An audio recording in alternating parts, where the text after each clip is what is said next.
মানুষ সামাজিক প্রাণী।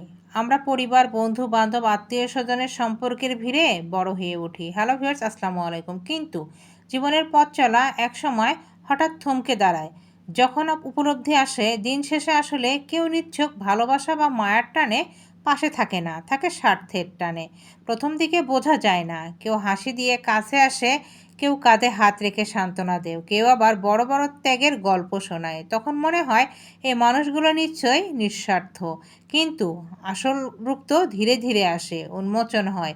যেদিন আপনার কাছে কিছু দেওয়ার মতো থাকে না, সেই দিন অনেকেই নিঃশব্দে সরে দাঁড়ায়।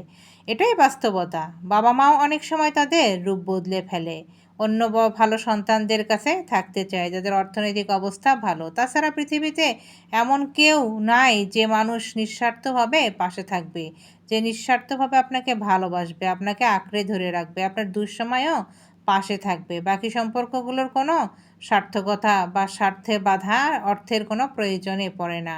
তাই কষ্ট পাওয়ার কোনো কারণ নেই, বরং এটা সত্যই মেনে নেওয়া জরুরি। কারণ একটাই জীবন, জীবনকে শক্ত করে ধরুন। যখন আপনি বুঝবেন কেউ আপনার জন্য রাত জেগে বসে থাকবে না, তখন আপনি নিজেকে নিজেই ভরসা দিয়ে দাঁড় করাতে শিখবেন।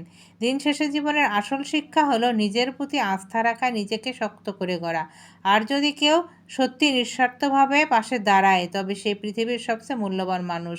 তাকে যত্নে ধরে রাখার চেষ্টা করবেন। জীবনের সবথেকে বড় প্রাপ্তি হয়ে থাকবে সে। তাকে কখনো হারাবেন না।